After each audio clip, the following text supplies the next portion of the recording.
Comenzamos nuestro viaje con un tema de absoluta actualidad. Tiene que ver con la red de redes. Algo que ya forma parte consustancial de nuestra vida. Pero navegar por la red puede llegar a ser delicado. Y esta noche queremos conocer algunos de esos peligros que nos pueden acechar tras algunas de las páginas que visitamos.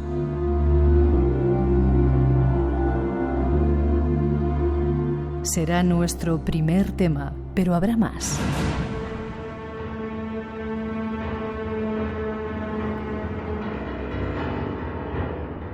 Seguiremos viaje por una isla que acabamos de visitar. La hemos llamado la Isla de la Diosa. En ella se concentran los templos megalíticos más antiguos de Europa y una joya. La llaman el Hipogéum. Esta noche, si nos acompañas, te la vamos a descubrir. Esos son nuestros planes de hoy. Acompáñanos y disfruta descubriendo misterios de nuestro mundo.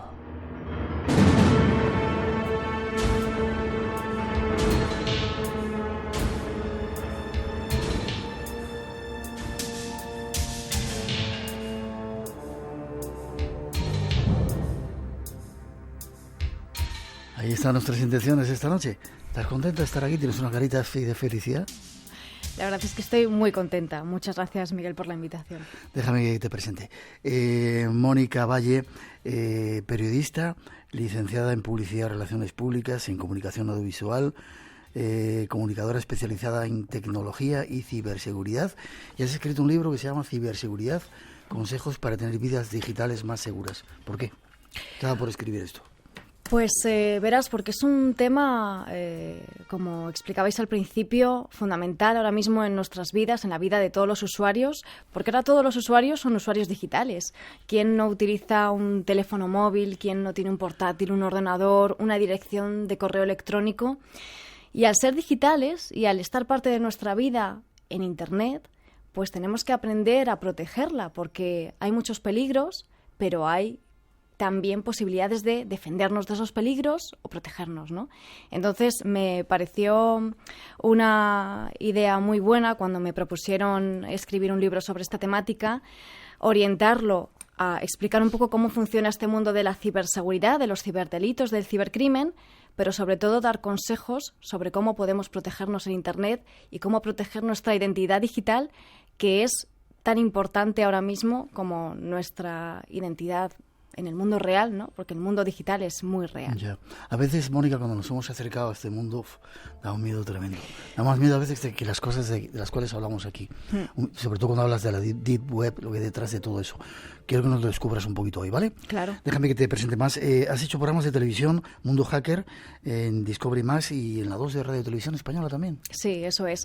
Era precisamente sobre estas temáticas también. Lo hacíamos de una forma bastante más práctica. Además de estar yo, pues había una serie de hackers, que luego hablaremos seguramente de esto, ¿no? De quiénes son los hackers. Y bueno, explicábamos de una forma práctica cuáles eran esos peligros y cómo podíamos defendernos de ellos también. Nuestro teléfono, por si queréis preguntar esta noche, seguro que lo vais a necesitar, 900-137-137. Y fuiste finalista del premio Bitácoras, primer premio de periodistas de seguridad informática de ESET, y terminaste la carrera, a ver dónde lo tengo por aquí, con muy buenas notas, ¿no? Sí, déjalo ahí, no hace falta. Espera, saber más. Quiero saberlo, ¿cómo fue que terminaste la carrera? Yo no te lo voy a decir. Bueno, lo tengo que buscar. Esta es nuestra invitada esta noche. Preparados, nos vamos a un mundo muy cercano a nosotros, que a veces, como digo, da mucho miedo. Tras esa primera introducción, comenzamos a sacar datos.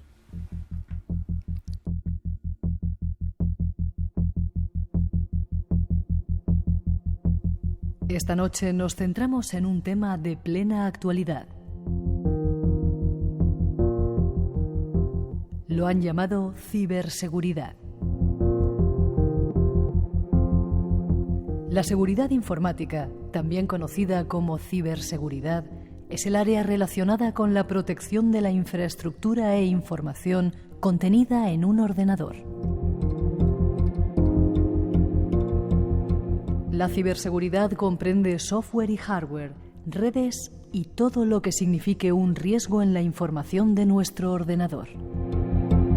Internet y las nuevas tecnologías son herramientas maravillosas, pero como todo, un mal uso puede acarrear problemas. Debemos saber aprovechar las bondades conociendo sus riesgos para poder prevenirlos.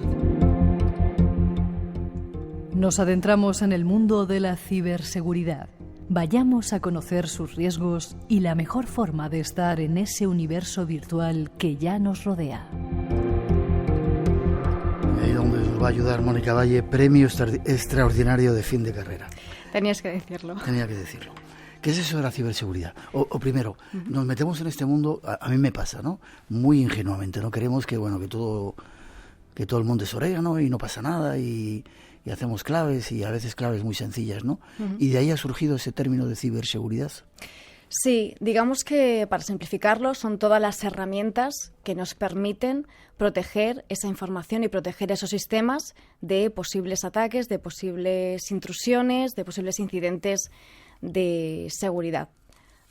Y ahora mismo es una rama de la tecnología, ¿no?, que está en auge porque la información que compartimos en Internet, la información que se usa por parte de empresas, de instituciones, es ingente y cada vez usamos más tecnologías también, y las tecnologías son vulnerables. No hay ninguna tecnología o ningún sistema operativo o ningún dispositivo que sea 100% seguro, porque hay un mantra en ciberseguridad y es que la seguridad al 100% no existe. No hay ninguno que sea 100% seguro. No, y además decirlo, pues, o sea, alguien que diga, no, pues mi tecnología es 100% segura, es invulnerable, nadie va a poder atacarla, no van a poder encontrar un agujero de seguridad, no te preocupes, que mañana alguien llegará, ¿no? Alguien va a encontrarlo. Ya.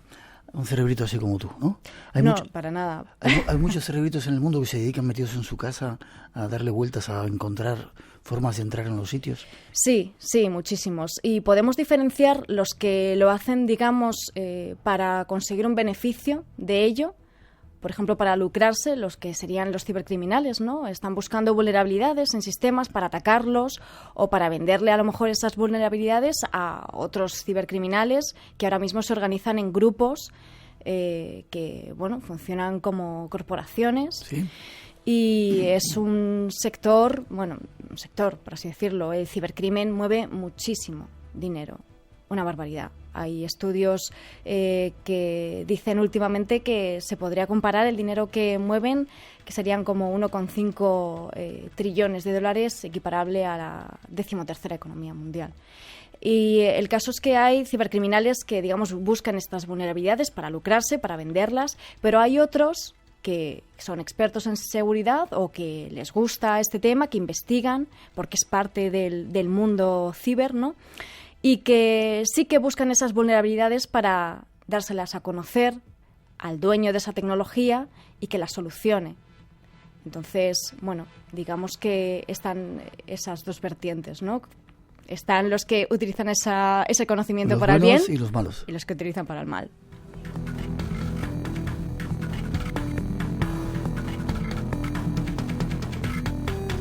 Mónica, dime en qué países hay más gente trabajando. La India era un sitio donde se han especializado mucho en informática. Israel, ¿en qué países? Rusia, supongo, ¿no? Sí, Rusia está invirtiendo mucho, sin duda, en estos temas de ciberseguridad, mucho a nivel de gobierno, pero eso es otro tema, digamos, que se le podría considerar ciberguerra, ¿no?, entre distintos países, pues Rusia, China, por supuesto Estados Unidos también invierte muchísimo dinero en lo que se podría llamar ciberdefensa, ¿no? Y luego a nivel de tecnología, de invertir en temas de tecnología, de ciberseguridad, avanzar en todo tipo de soluciones y de productos, pues por ejemplo Israel, que comentabas, tienen muchísimas empresas especializadas en este tema, invierten muchísimo y hay mucha colaboración también con otros países. España, sin duda, es un país también en el que hay mucha tecnología y muy buena tecnología en ciberseguridad y, de hecho, hay muchos proyectos y muchas empresas que han dado en salto a otros países, a Estados Unidos, y que funcionan muy bien. Tenemos tecnología y tenemos expertos que son muy buenos. Qué bien. Si hay ciberseguridad es porque hay ciberdelincuentes, aunque luego vamos a ver diferentes peligros en diferentes estadios. Se mueven en esa web, deep web, de la cual a veces hemos hablado, y me comentabas que hay como un mercado en el que puedes comprar lo que quieras. Sí, digamos que la Deep Web es todo lo que no está indexado por los buscadores tradicionales, ¿no? Tú buscas algo en Google, te aparece una lista de resultados. Eso es la web superficial, todo lo que encuentras a través de esos buscadores. Pero luego hay una parte gigante, que es el 90% de lo que hay en Internet, que es la Deep Web. Y no todo lo que hay en la Deep Web es malo. Las bases de datos, el cloud, muchos datos están almacenados en la Deep Web. Hay una parte dentro de esa Deep Web, que es la Dark Web, la web oscura, que ahí es donde ya podemos encontrar cosas que, digamos, están en el límite de la legalidad o son totalmente ilegales, ¿no? Entre ellos, pues, están estos mercados ilegales que tú decías. Hay muchos que han sido cerrados, pero se van abriendo otros constantemente. Y en estos mercados ilegales se pueden comprar todo tipo de cosas. Se pueden comprar cuentas de correos electrónicos, robadas, por supuesto, cuentas de plataformas, de redes sociales, que luego te preguntarías, ¿y esto para qué se usa, no? Pues muchísimas de esas cosas se usan para luego revenderlas. Sí, luego te lo voy a preguntar, mayor. Hay una parte. Hay, por ejemplo, pues puedes comprar números de tarjetas de crédito, bueno, toda la información de tarjetas de crédito. Y estas plataformas son prácticamente como las plataformas de e-commerce, de comercio electrónico que conocemos, que utilizamos todos muchas veces. Puedes comprar en función del país que tenga esa tarjeta de crédito, del saldo que pueda tener, de si es oro o platino, y te dan, por supuesto, toda la información para que eso lo puedas usar al momento, y cada tarjeta pues tiene un precio en función del valor que tenga también. ¿Cómo pagas? ¿Con bitcoins? Se paga con criptomonedas, en su mayor parte Bitcoin, porque estas monedas virtuales, que no se crearon en absoluto con este propósito, como la mayoría de las tecnologías que luego se les da un uso así, pero claro, estas tecnologías, estas criptomonedas son difíciles de trazar, no son imposibles de trazar, pero sí es verdad que es muy difícil llegar a la persona que está detrás de esas transacciones, ¿no? Porque parte de sus bondades es ese anonimato. Entonces, bueno, pues se escudan detrás de este anonimato que permiten estas criptomonedas, y por eso son usadas. 2:22, 1:22 en las Islas Canarias. Primeros datos de este tema que esta noche queremos abordar. Hay más detrás de esa introducción, ya veréis.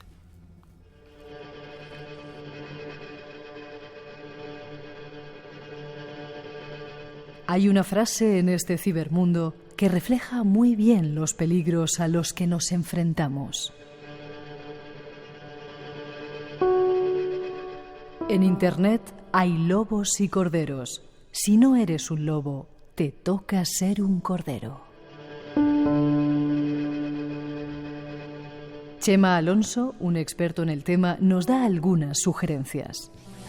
Normalmente, cuando se adopta una tecnología, lo último que le preocupa al usuario es la seguridad. Lo que mueve al usuario a utilizar una tecnología es que le oferte algo que le haga la vida mejor, o más cómoda, o más divertida, o le ayude en algo. No se preocupa de la seguridad. En realidad, lo que estoy diciendo es que sí que hablamos mucho de la seguridad y de la privacidad, pero a la hora de la verdad nos da igual. No, a la gente le preocupa menos. Tenemos que luchar por concienciarle que le preocupe. Una de las aplicaciones que se ha puesto más de moda es una aplicación que te analiza los saldos bancarios que tienen y te dice si te ha llegado el pago del mes, si has ahorrado más o has ahorrado menos, y le estás dando tus credenciales bancarias a un tercero para que simplemente te muestre esos gráficos y te ayude a planificarte mejor tu economía. Le está dando una funcionalidad y el usuario no asume que está multiplicando su riesgo por haber puesto sus credenciales bancarias en otra persona más, en otra entidad.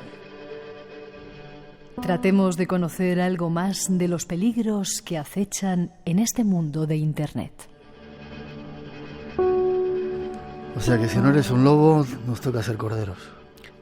Sí, y mira, en este audio se ha dicho la palabra clave en este tema, que es la concienciación, porque es cierto que los usuarios tienen que concienciarse de los riesgos que hay, tienen que aprender los riesgos que hay, porque una vez que tienes esa información y que eres capaz de detectar ese tipo de incidentes que pasan constantemente, porque es verdad que es constante, en Internet y en las redes sociales y todo lo que tiene que ver con el mundo digital, una vez que los detectas y que sabes cómo son, es mucho más fácil prevenirlos. Es mucho más fácil detectarlos y no caer en las trampas. Quizá por eso estamos haciendo este programa contigo. Y yo lo agradezco, es muy importante. Vale. No sé por dónde empezamos. Redes wifi. ¿Es bueno conectarse? Vamos como locos cuando estamos en los sitios, aeropuertos, cafeterías, a engancharnos en redes wifi teóricamente libres. ¿Se puede hacer eso? ¿Es bueno o hay que tener cuidado con ese tipo de cosas? Bueno, hay que tener cuidado, sobre todo cuando nos conectamos a ese tipo de redes wifi que son abiertas, que no tienen contraseña, de aeropuertos, de estaciones de tren, de restaurantes, etcétera. Cuando te estás conectando a ese tipo de redes, no sabes realmente a dónde te estás conectando, quién puede estar detrás. Es muy importante que en ese tipo de redes no demos información personal, que no nos conectemos a nuestras cuentas bancarias. Si queremos hacerlo, hay una tecnología que nos permite estar más seguros, que es una VPN. Es una red privada virtual, ¿vale? La puedes instalar en el móvil, hay muchas aplicaciones que te permiten tener esta tecnología, en los ordenadores también. ¿Qué hacen estas redes privadas virtuales? Lo que hacen es crear una especie de túnel, por simplificarlo mucho, y entonces tu información viaja cifrada. De forma que si hay una persona que se introduce en mitad de esa comunicación e intenta robar esos datos, leerá ruido, no podrá leer la comunicación que realmente estás intercambiando. Pero si tú esa información no la cifras en una red wifi abierta, cualquiera puede acceder a esa información, es bastante sencillo. ¿Es tan fácil? Hay otra opción y es que, por ejemplo, imagínate que tú estás en una cafetería que se llama Cafetería X y hay una red wifi que se llama Red Wifi Cafetería X. Sí. ¿Tú cómo sabes que es realmente esa cafetería y que no es una persona que ha creado esa red wifi? Que puede ser, es muy real, pero la ha creado una persona que simplemente le ha puesto ese nombre para jugar o para robarte tus datos. Eso es muy fácil de hacer. E interceptar información de esas redes también. Incluso aunque tengan contraseñas, es una contraseña que ha puesto esa cafetería, ese restaurante, esa estación, no es lo más seguro del mundo. Entonces es mejor o proteger esa información o directamente no navegar por sitios en los que tengamos que dar información personal. ¿Y si entras en redes sociales, pueden llegar a coger todos tus contactos? Podrían interceptar lo que es tu usuario y contraseña, entonces claro que llegan a tus contactos, a todo. Vale. Hay otra cosa que hablas en el libro, la ingeniería social. ¿Qué es eso de ingeniería social? Explícanos. Pues la ingeniería social es algo que no es específico del mundo digital, por supuesto, es algo que estamos acostumbrados a vivir con ello, que es el engaño. Es conseguir información de una persona para engañarla y para que haga algo, ¿no? Entonces, en el caso de la ciberseguridad, hay muchísimos tipos de ciberataques que se basan en la ingeniería social, en aprovecharse de la inocencia que tenemos los usuarios en Internet, que pensamos que no nos puede pasar nada, que estamos protegidos por una pantalla y que como hay una pantalla de por medio y al fin y al cabo esos son ordenadores y móviles, y no puede pasar nada. Entonces damos nuestra información, accedemos a todo tipo de correos, caemos en trampas que son muy sencillas y que en la vida real jamás caeríamos. Entonces hay diferentes tipos de ciberataques, que luego si quieres comentamos algunos, que se basan en esa ingeniería social. En engañarnos, en hacerse pasar por otras personas. Por ejemplo, muchas veces seguro que te han llegado correos que parecen provenir de un banco, de... ¿Cómo se llama eso? Se llama phishing, que viene del inglés de pescar. Te están pescando tu información, están pescando tus datos. Entonces lo que hacen es crear un email que parece ser de tu banco, que parece ser de una empresa logística, de cualquier cosa. Están empezando a simular ser todo tipo de organizaciones y de instituciones y de empresas. Lo que quieren es tu información, tus datos. Y te preguntarás, ¿y para qué van a querer mis datos? Claro, la gente es inocente porque dice, ¿para qué van a querer mi email o mi contraseña o mis datos? Dirán, bueno, si lo que buscan es mi información bancaria, pues entiendo, vale, me van a robar el dinero, pero ¿mis datos para qué? Pues porque ellos están lucrando. Por eso el cibercrimen es un mercado que mueve tantísimo dinero, porque ganan muchísimo dinero con los datos, con nuestros datos. Luego Los datos de cada uno de nosotros valen mucho dinero. Hay una parte en el programa que vamos a hablar de ello, para que nos lo cuentes más. A mí a veces me ha llegado la estafa nigeriana. Alguien que te escribe o que vas a tener te ha tocado un premio, o que no puede cobrar un premio y necesita dinero. Sí. ¿Qué es eso de la estafa nigeriana? Cuéntame un poquito. Fíjate, qué suerte, Miquel, que te llega un email diciéndote, oye, mira, es que me ha tocado una herencia, yo no la puedo cobrar porque tengo no sé qué problemas, ayúdame tú a cobrarla y yo a cambio te voy a dar una comisión grandísima y no te preocupes, esto no va a suponer nada para ti. Ahora bien, necesito un adelanto de dinero porque es que yo tengo las cuentas bloqueadas. Claro, ¿qué pasa? Que este tipo de estafas, que en la vida real pues son las típicas estafas, ¿no? Que de toda la vida, pero trasladadas al mundo digital, lo mismo, como estás detrás de una pantalla y dices, ¿qué puede pasar, no? Si das ese dinero, lo estás perdiendo completamente. Lo que van a hacer es que poco a poco te van a ir pidiendo más, van a ir surgiendo más problemas en esas transacciones, con esa herencia, con el banco, con el gobierno de su país, con lo que sea. Se llama estafa nigeriana porque hace años la mayoría de esos correos provenían de ese país. Por eso se llama así. Y es una estafa que, bueno, se ha ido modificando y hay muchísimos tipos diferentes y variaciones diferentes, pero es algo que se sigue dando y básicamente se basa también en esa ingeniería social, en engañar al usuario, en hacerle creer que te está escribiendo una persona que no existe siquiera, ¿no? Es decir, Mónica, que hay tipos o organizaciones que se dedican, supongo que a enviar masivamente ese tipo de mensajes para ver a quién pescan, ¿no? Eso es, sí.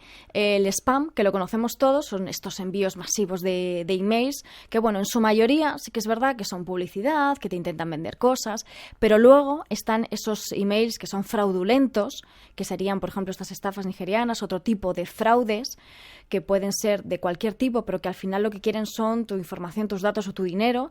Luego está este phishing, que se basa en ese envío ingente de emails. Imagínate que envían ese email a bases de datos que tienen con millones de correos. Con que pique un 1%, un 2%, ya están consiguiendo muchísimo. 900-137-137, nuestro teléfono, 2 y 31, 1 y 31 en las Islas Canarias. Cuando pronuncias las palabras sábado y domingo, ¿a qué te suena? ¿Qué le vamos a regalar, José Ramón? Pues un libro. Este fin de semana lo vamos a pasar en... A veras, ¿qué es para ti estar contento? Pues eso. No es un día cualquiera, con Pepa Fernández. 20 años acercando la radio a nuestros escuchantes. Rubén, gracias por ayudarnos y por venir a ver el programa. En las mañanas del fin de semana, con Pepa Fernández. No es un día cualquiera. ¿Se vienen con nosotros? Un montón de preguntas ya tenemos de algunos de nuestros oyentes. Dicen que sí es cierto que nos pueden ver a través de nuestra webcam. Algunos invitados que han venido otras veces nos han dicho que por ahí se puede ver todo. Yo tengo todas las cámaras de mis ordenadores tapadas y conozco gente ya del sector que tiene hasta la cámara frontal del móvil también tapada con una pegatina. Hay diferentes tipos de software malicioso. Hay algunos que se llaman troyanos, que básicamente lo que hacen es que cuando se instalan en un equipo, pues pueden acceder como si fuera un administrador a todo, ¿no? Entre ello a la webcam, también al micrófono y a todo lo demás, ¿no? Entonces sí que es verdad que se han dado casos de que se puede acceder a esa webcam y se puede grabar. No significa que tengamos que ser unos paranoicos con este tema. Hay determinadas cosas también que podemos hacer. Podemos tener en nuestro dispositivo instalado una solución antivirus, anti-malware y demás, pero bueno, tener tapada la webcam tampoco es... Vale. Nos preguntan también si es cierto que la CIA u otras agencias de inteligencia tienen acceso a las cámaras, micrófonos de nuestros móviles y PCs. ¿Es cierto que pueden llegar a tenerlo?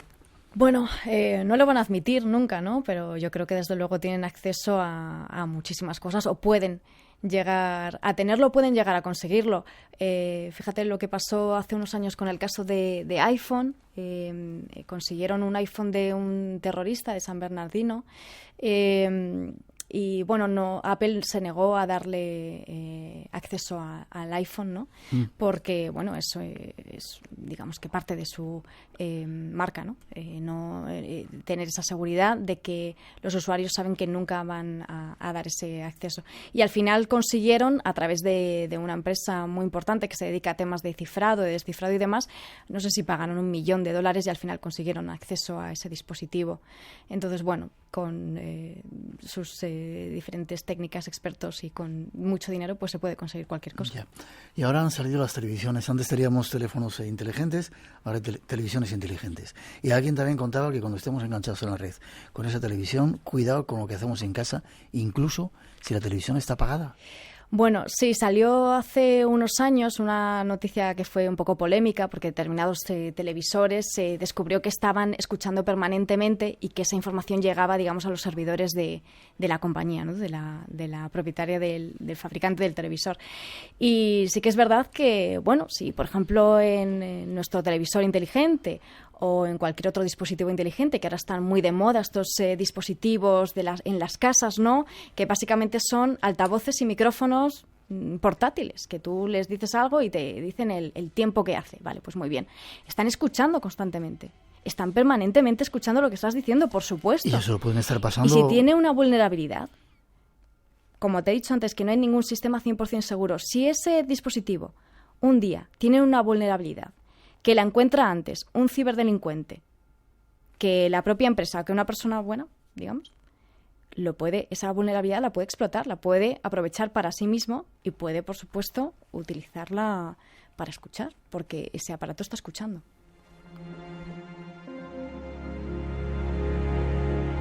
Otro tema que hacemos también de una manera muy ingenua, descargas. De repente yo quiero tener un antivirus y voy y descargo. O quiero tener cualquier de las miles de aplicaciones que hay para todo. Y en esa descarga puede haber una sorpresa, ¿no? Hay que andar con cuidado. Sí, hay que andar con cuidado. Por ejemplo, a través del correo electrónico, que lo mencionamos mucho, pero es que es una fuente de problemas de este tipo, muy grande, pues te puedes descargar a través de este tipo de emails que contábamos antes de phishing, en el que se hacen pasar por otra empresa, pues muchas veces vienen con un regalito, por ejemplo, una factura, entre comillas, no es una factura. Lo que te estás descargando es un programa que es un ejecutable, que contiene en muchas ocasiones un software malicioso que ha sido muy popular entre los ciberdelincuentes, que se llama ransomware. ¿Qué hace este software malicioso, este malware? Lo que hace es cifrar toda la información que hay en el dispositivo, la va cifrando poco a poco hasta que al final no tienes acceso a ninguna de esa información, a tus datos. Imagínate, están ahí, los datos están ahí, no han sido borrados, solo que tú no puedes acceder porque los han cifrado. Solamente puedes volver a acceder a ellos con una clave de descifrado que te enviara el propio ciberdelincuente. Pero tienes que pagar. Previo pago de X cantidad de bitcoins, que pueden ser el equivalente a 300 euros para arriba. Se han llegado a dar casos de miles de euros. Por ejemplo, hay no solamente usuarios, hay muchas empresas que han sido víctimas de este tipo de ciberataques de ransomware, porque claro, saben que no se pueden quedar con ese negocio parado mientras que tienen este problema, ¿no? Entonces, ha habido muchas personas y empresas que han cedido al pago. Ahora bien, las fuerzas y cuerpos de seguridad del Estado siempre aconsejan que no se pague. ¿Por qué? Porque si pagas, primero, son ciberdelincuentes, nadie te asegura que te vayan a devolver o que te vayan a dar esa clave de descifrado, ¿no? Pero sobre todo es que estás ayudando al cibercrimen a lucrarse, a mover más ese mercado. Entonces es recomendable acudir a ellos, tanto a la policía como a la Guardia Civil, y que te ayuden. Que afortunadamente son muy buenos los nuestros. Son fenomenales. ¿Qué es más vulnerable en la actualidad? ¿Los ordenadores, las tabletas o los teléfonos móviles? Pues sin duda en los últimos años han ido mucho más a por los dispositivos móviles, y por una razón muy sencilla, porque ahí tenemos toda nuestra información del día a día y lo tenemos con nosotros 24 horas. Entonces al final saben que en el móvil vamos más deprisa, vamos a hacer clic en cualquier cosa mucho más rápido, no vamos a leer tanto. Las URLs, por ejemplo, las direcciones web, cuando accedemos a páginas web, están más acortadas, no tenemos tanta información. Entonces al final esa mezcla de cosas hace que los ciberdelincuentes hayan visto los teléfonos móviles, las tabletas, como puntos de ataque perfectos para conseguir más datos, porque tenemos más datos ahí también. Te vuelvo a preguntar lo de las descargas, aplicaciones, que hay que tener cuidado, porque como has dicho ahora, no leemos enseguida damos sí, acepto, claro. Y no miramos que a lo mejor detrás hay una sorpresita, que a veces, una vez descargué una cosa en el teléfono y me salió ahí, claro. Tremendo. Sí. Y para quitarlo, tremendo también lo que tienes que sufrir para anular eso que has descargado. Sí, y además es muy importante esto que dices, porque hay mucha gente que se piensa que en los teléfonos móviles, que en los smartphones, no hay virus, ni malware, ni problemas de este tipo. Nada más lejos de la realidad. Hay muchos, y de hecho, algunos de ellos están específicamente diseñados para los dispositivos móviles, por este motivo. Entonces, también, de hecho, hay soluciones anti-malware que se pueden instalar en los dispositivos móviles. Y más allá de las herramientas que son que son importantes y que ayudan, pues esta concienciación de la que hablábamos, de evita directamente descargarte ese enlace, los SMS cuando a veces tienen enlaces que te llevan a otros. Cuidado con esas descargas, sin duda. Vale, concienciación, que es lo que estamos tratando de hacer hoy, y luego que no se preocupen nuestros oyentes, están empezando a tener miedo, que luego vas a dar soluciones para tratar de controlar todo esto. 2:39, 1:39 en las Islas Canarias, seguimos. Hay más datos que queremos daros de este mundo en el que estamos esta noche. Espacio en Blanco. Tu cita con lo desconocido. En Radio Nacional. Con Miguel Blanco.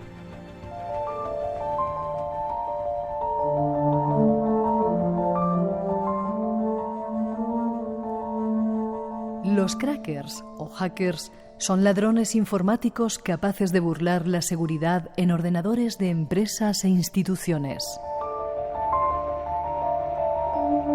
Conozcamos algo más de ellos. Ana Muñoz de Frutos nos da más datos.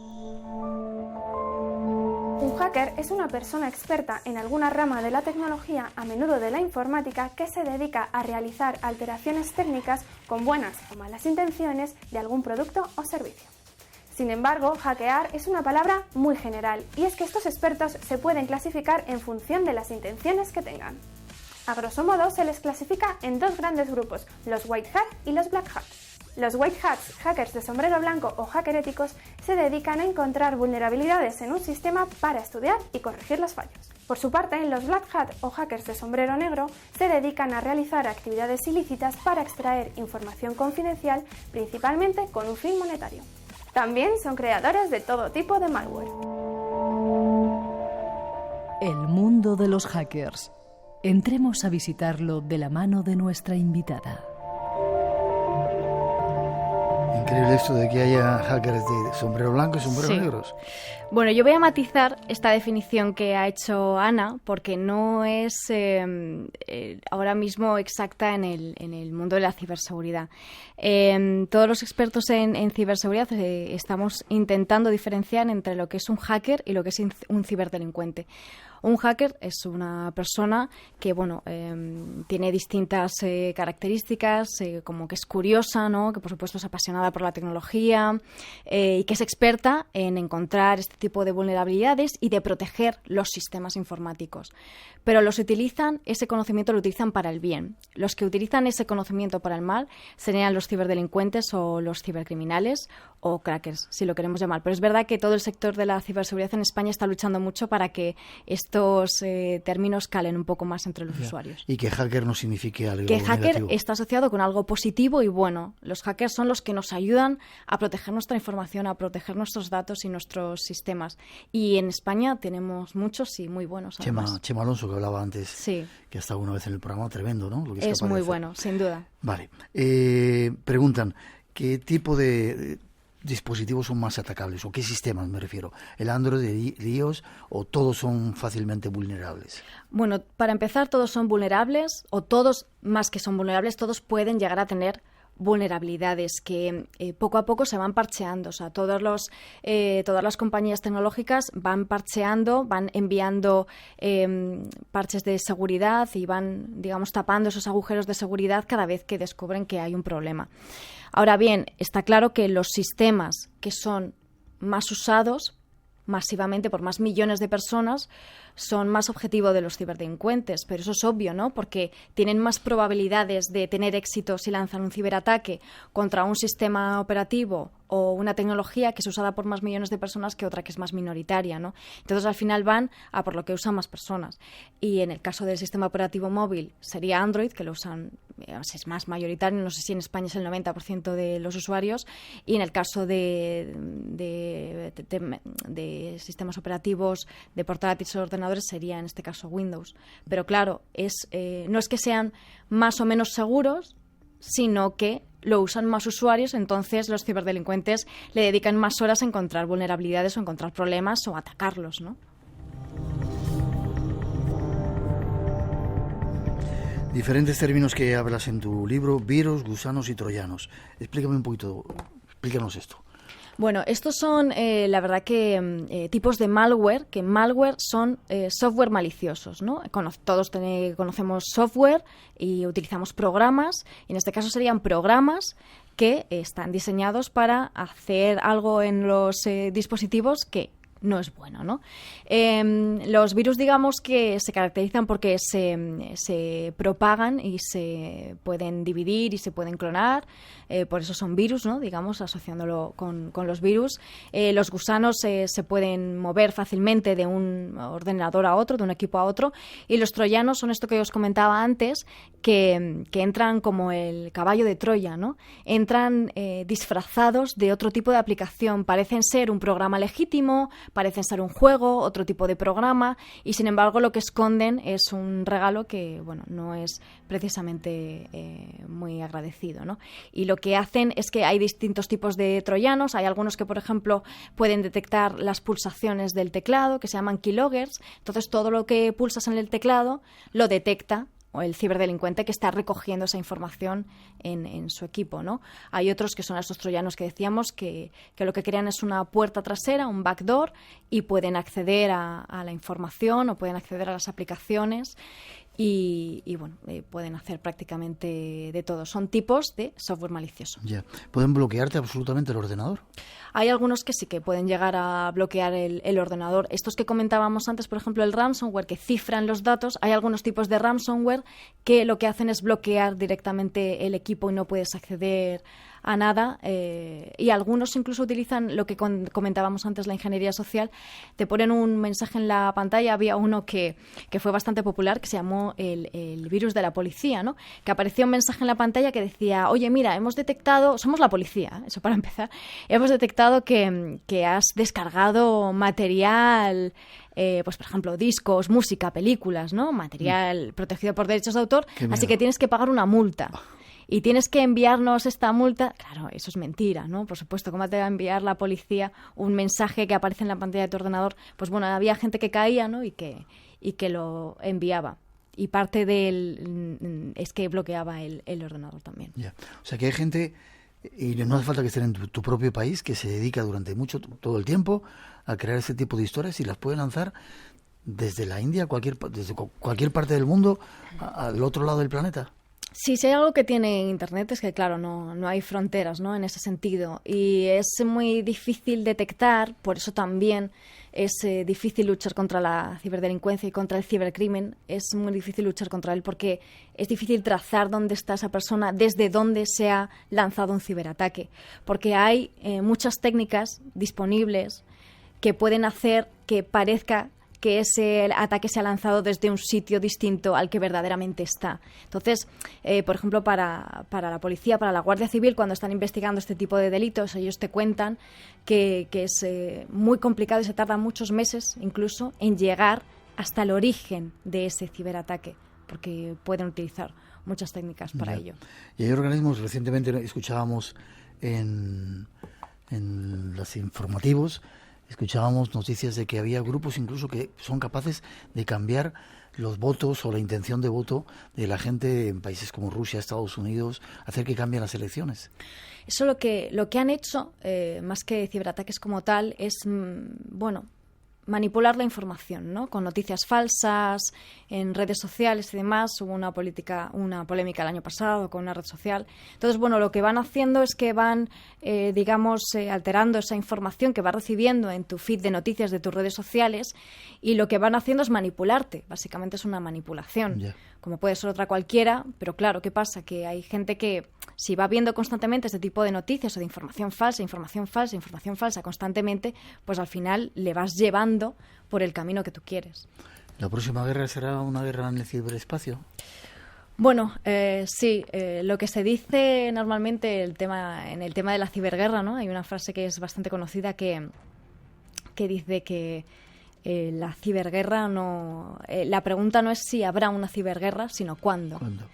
Y bueno, es cierto que las guerras entre países, digamos guerras cibernéticas, pues espionaje contra espionaje, yo te consigo esta información, yo te ataco por aquí, yo te ataco por allá, eso ya está ocurriendo y lo vemos constantemente también en las noticias. 2:48, 1:48, seguimos en directo, vamos con más datos ahora más cercanos a nosotros. Esta noche, en Espacio en Blanco. El hipogeum de Halsaflini es único en el mundo. De hecho, la UNESCO lo describió como el único lugar de enterramiento prehistórico que se conoce. Comienza a excavarse alrededor del 4200 a.C. y estuvo en uso hasta que la población abandonó otras islas, alrededor del 2500. El lugar es increíble.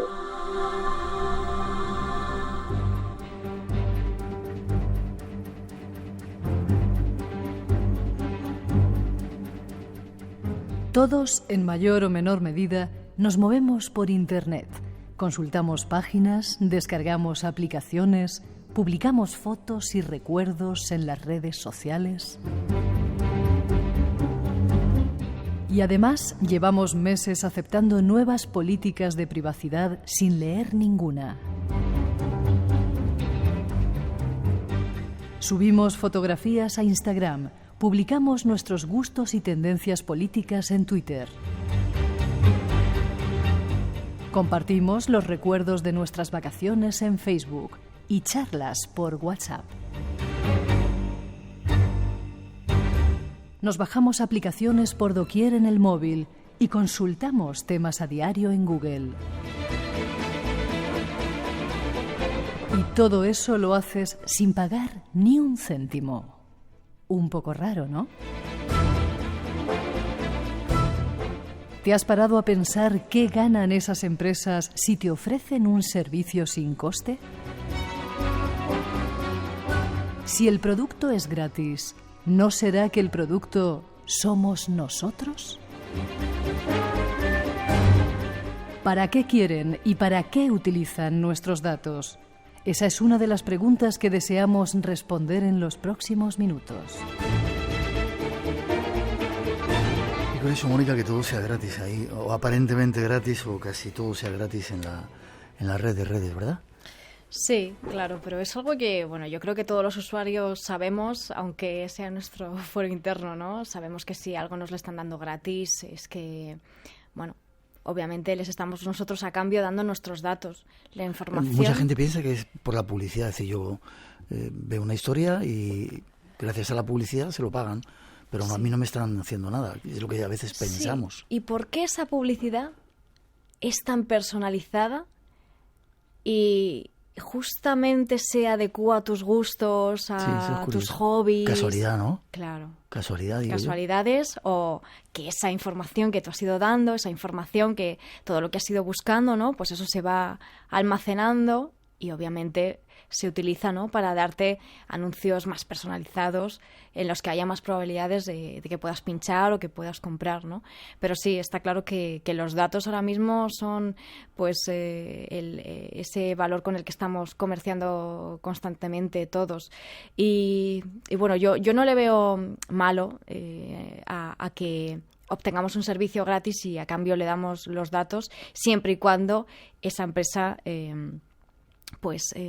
utilice esos datos correctamente y sobre todo para lo que nos está diciendo que lo va a usar. El problema está cuando usan esos datos, esa información para otras cosas diferentes. Ya, espera, Mónica, entonces. Detrás de esa pantallita en la que yo estoy tecleando, hay un cerebro que está controlando cualquier cosa que yo hago.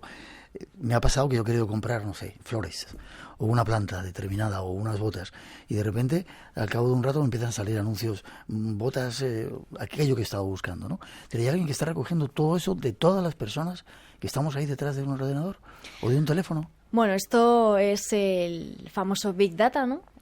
Y, por supuesto, lo que hay detrás de todo eso son potentísimos algoritmos basados en inteligencia artificial y en machine learning, que lo que están haciendo es aprender constantemente. Están aprendiendo constantemente, no solamente de ti, sino de todos nosotros, y están constantemente aprendiendo qué es lo que nos gusta, cuáles son tus hábitos en Internet, cómo navegas, qué es lo que sueles comprar, qué es lo que sueles buscar, y por supuesto que van aprendiendo y cada vez pues está más personalizado, ¿no? Y por eso encuentras esos anuncios. Pero eso es algo que cada vez veremos más. Esos algoritmos están cada vez más entrenados, y la parte buena es que no solamente están entrenados para proporcionarnos anuncios o para intentar que pinchemos en algún tipo de banner, ¿no? Esos algoritmos, esa inteligencia artificial también nos va a proveer muchísimas ventajas y beneficios, y vamos a evolucionar muchísimo gracias a esa tecnología. ¿Te gusta ver la parte positiva, Es que creo que tiene muchísimas partes positivas. La parte negativa yo quiero pensar que es la más pequeñita. Vale, lo vamos a ver dentro de un momentito en las redes sociales con todo ese tipo de cosas que ocurren. Creo que tenemos un pequeño corte de Chema Alonso otra vez, nuestro hacker favorito en España para muchos, que tiene algo que decirnos. Pues bueno, pues prácticamente lo pueden saber todo. Hoy en día nosotros dejamos muchos rastros en el mundo físico y en el mundo digital. En el mundo digital, pues cosas que tú vas diciendo en los mensajes son analizados continuamente con algoritmos de procesamiento del lenguaje natural. Pero al mismo tiempo, cuando tú vas a una tienda y pagas con una tarjeta de crédito, o vas a un hotel y rellenas tus datos, etcétera, toda esa información después se comercializa con ella, es vendida a grandes brokers de datos que le proveen a las redes sociales todos esos datos del mundo físico que no tienen en el mundo digital. Curioso. Pregunta también si es cierto que se puede identificar a una persona por su forma de pulsar las teclas de un ordenador. ¿Hay ya aparatos o sistemas o yo no sé, algoritmos o cómo lo llamáis? Sí, bueno. ¿Sean capaces de discernir eso? Es probable que sí. Sin duda, sin duda es una tecnología que se puede hacer, y a lo mejor, bueno, si tecleas más rápido, a lo mejor te muestran determinados tipos de anuncios que si tecleas más despacio, o pueden saber que estás de mejor humor o de peor humor, o que vas más acelerado, que estás más tranquilo, y también pues se puede personalizar lo que te están mostrando en función de tu estado de ánimo. Eso pues sin duda es algo que veremos próximamente, ¿no? Porque nuestro estado de ánimo influye mucho en las compras que hacemos o lo que hacemos o dejamos de hacer en Internet y en el mundo real, claro. Vale. Y entonces nuestros datos, estamos dando ahí cuando compramos algo una serie de detalles, sexo, dónde vives, teléfono, tal. ¿Es bueno poner los datos auténticos? Bueno, tienes que ponerlos a veces, porque si te tienen que mandar el paquete a casa, claro, tiene que ser la dirección auténtica, ¿no? Sí, hay veces que hay que ponerlos y ya está. Evidentemente, si estás comprando algo, pues tu dirección hay que ponerla y demás. Por eso decía que las empresas son las responsables de esos datos. Y se ha mencionado antes en un corte el tema del Reglamento General de Protección de Datos Europeo. Es un reglamento que es bastante completo, y lo que hace, que entró en vigor el pasado 25 de mayo de 2018, lo que hace es proteger a los usuarios en cuanto al uso que esas empresas hacen de nuestros datos. Por eso tenemos que firmar esas políticas de privacidad cada vez que mandamos los datos y demás. Y ya se están empezando a ver bastantes multas y sanciones a las empresas que no hacen un buen uso de esos datos o que no los usan como dijeron a los usuarios que lo iban a utilizar. Porque a veces cogen esos datos y se lo venden a otras empresas como una información de posibles clientes que van a comprar productos. Claro, pero si eso, digamos, en las políticas de privacidad, que tú firmas, que tú haces clic y dices, venga, lo acepto, dame el servicio que sea, si ellos te decían en esas políticas de privacidad que lo iban a vender a terceros, pues lo pueden hacer. Ahora bien, el problema es que te hubieran dicho que no lo van a hacer y luego lo hagan. Eso es donde está el límite de la legalidad. Ahora bien, luego está también la ética, ¿no? Pero el venderlo a terceros es algo que siempre se ha hecho y por supuesto que se sigue haciendo. ¿Se paga bien? La información es lo más valioso que tienen ahora mismo las empresas. Sí. Es ahora, bueno, ahora y siempre, ¿no? Pero ahora sin duda los datos, pues como se suele decir, ¿no? Que son el petróleo del siglo XXI. Es totalmente cierto. Las empresas sin datos no son nada. La información ahora es lo más valioso que hay, porque con la información es con lo que realmente pueden crecer y evolucionar las empresas. Y ahora mismo los datos son vitales. Vale. Como un resumen, ¿te quedas un ratito más en la segunda hora? Quiero que me cuentes algo de redes sociales. Perfecto. Como resumen, concienciarnos de que no todo es gratis, de que es un mundo donde puede haber peligros y que hay soluciones que nos vas a dar dentro de un momentito, ¿te parece? Perfecto, muy bien. ¿Estás a gusto? A gustísimo.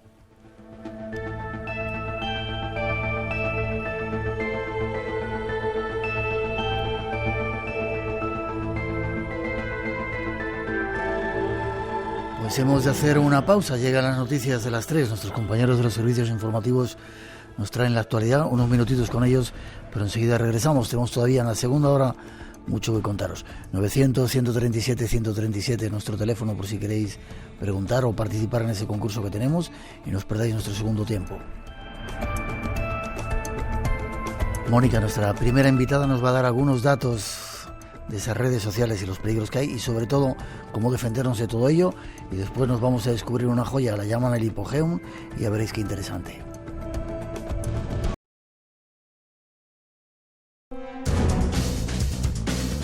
Tres y 5, 2 y 5 en las Islas Canarias, es de nuevo el tiempo de los misterios.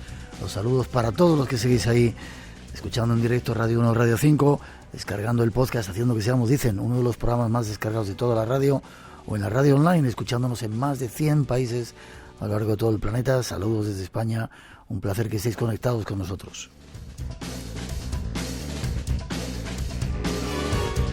Y tenemos en esta segunda hora todavía mucho que contaros.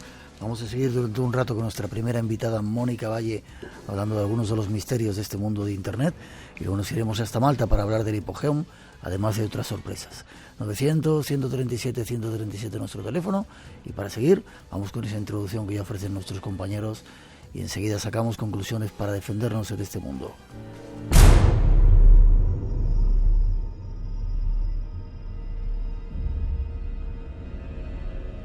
Vayamos ahora a tratar de descubrir los peligros que se esconden tras las redes sociales. La utilización ingenua de las redes sociales puede tener consecuencias emocionales, sociales, financieras y legales. En algunos casos, incluso puede provocar la publicación o divulgación indeseada de datos personales. Los niños y jóvenes no son los únicos que están expuestos a los riesgos de las redes sociales. También los adultos forman parte de dicho grupo, y asimismo las autoridades públicas, los bancos y las grandes empresas de Internet. Hoy en día las redes sociales son más populares que nunca. En la actualidad, casi un tercio de la población mundial utiliza las redes sociales y esta tendencia va en aumento. Como plataforma con el mayor número de clics mensuales, Facebook va a la cabeza y celebra con WhatsApp una doble victoria entre los usuarios de dispositivos móviles. Pero, ¿qué se esconde tras todas estas redes sociales? ¿A qué peligros podemos enfrentarnos sin ser consciente de ello? Buscamos respuestas. Pues le toca el tema a las redes sociales. Es tremendo la cantidad de cosas que volcamos ahí o vuelcan.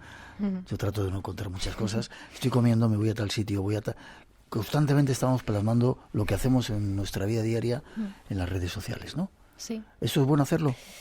Hay gente que básicamente cuelga su vida en Internet, como bien dices, ¿no? Y en las redes sociales. Y hay que tener en cuenta una cosa. Puedes hacerlo siempre y cuando seas consciente que una vez que subes algo, cualquier cosa, ya sea información, texto, una fotografía, pierdes el control sobre eso que has publicado. Una vez que lo publicas en Internet o en redes sociales, ya eso no es tuyo, es de la red. Es de cualquiera que haya podido hacer una captura de pantalla, da igual que luego lo borres. Cantidad de veces que hemos visto que se hacen capturas de pantalla, eso luego aparece por 1000 sitios, replicado. O O sea que es importante pensarlo 2 veces antes de subir algo. Sobre todo en redes sociales, pues está muy de moda eso de subir las imágenes del hijo o la hija, de mira qué tal, cómo crece. Todo eso que estamos subiendo va a perdurar ahí y hay que tener mucho cuidado porque el tema de los menores en la red, bueno, eso es otro tema que daría para otro programa entero, pero hay que tener en cuenta que hay muchísimos depredadores en Internet que están pululando por las redes sociales, por videojuegos, que están buscando víctimas y que es algo muy real que está pasando. Entonces, con el tema de redes sociales, especialmente, los adultos por supuesto, pero especialmente con los menores, hay que concienciarse, hay que educarles bien y educarnos nosotros los adultos para prevenir este tipo de problemas lo máximo posible. Vale. Hay un montón de peligros que hemos sacado de tu libro, ciberacoso, por ejemplo, sextorsión, grooming, o sexting. ¿Qué es esto? Cuéntame un poco. Pues mira, precisamente estos son problemas que pueden pasar con adultos, pero que especialmente afectan a los menores. El caso del ciberacoso, también llamado ciberbullying en inglés, es este acoso que se hace entre iguales, digamos, ¿no? Entre dos menores, por ejemplo. El caso del cibergrooming sería un acoso en el que está implicado un adulto, sería un menor y un adulto, ¿no? Entonces se le llama cibergrooming. El problema del ciberacoso es que, bueno, es el acoso que se ha hecho tradicionalmente en las aulas, que ha existido toda la vida, ¿no? Lamentablemente, pero que se traslada a Internet. Es el mismo acoso. ¿Qué pasa? Que cuando te están acosando o tienes un acosador en la clase, pues cuando se terminan las clases se termina ahí el acoso, ¿no? Pero en las redes sociales y en Internet ese acoso está las 24 horas del día. A estos menores les acosan por redes sociales, les mandan fotografías por WhatsApp. Entonces, claro, es un acoso constante, es mucho más peligroso para ellos, ¿no? Sobre todo psicológicamente. Nunca se pueden despegar de ese acoso y es muy malo para ellos. Entonces, hay determinados signos, ¿no?, que los padres o que los cuidadores pueden detectar en estos menores que pueden indicar que está sufriendo este tipo de problemas, como que ya no quiere ir al colegio, que está más encerrado en sí mismo, ¿no?, que a lo mejor está mucho más triste, que puede llegar a perder peso. O sea, ciertos signos que por ejemplo, la policía y la Guardia Civil están constantemente dando charlas en los colegios para prevenirlos, tanto a los menores como a los adultos que puedan detectarlo. Ya. ¿Te parece que empecemos ya a dar algunos datos para poder protegerlos de eso? ¿Qué pueden hacer los padres y qué deben hacer los adolescentes que están en las redes o los niños que están en las redes? ¿Controles parentales? No sé, ¿qué se puede hacer? Existen herramientas, sí, que son aplicaciones o programas que se llaman herramientas de control parental, como bien has dicho. ¿Qué pasa? Que, bueno, pues estos menores, cuando son muy pequeñitos, pues bueno, pues vale, ¿no? Hay que controlarlos un poco más. Pero ya cuando estamos hablando de adolescentes, ¿no?, o de jóvenes, nos dan 1000 vueltas. Entonces, el control parental, pues lo siento mucho, pero se lo saltan y a las malas van al dispositivo de un amigo suyo y buscan ahí lo que quieran buscar. Entonces, en ese ámbito de los menores, lo más importante es la educación, conversar. Tiene que ser una conversación fluida, hablar de lo que haces en Internet. Tengo un amigo que era guardia civil, trabajaba en el grupo de delitos telemáticos, se llama Ángel Pablo Avilés, y en Twitter le encontraréis como Angelucho.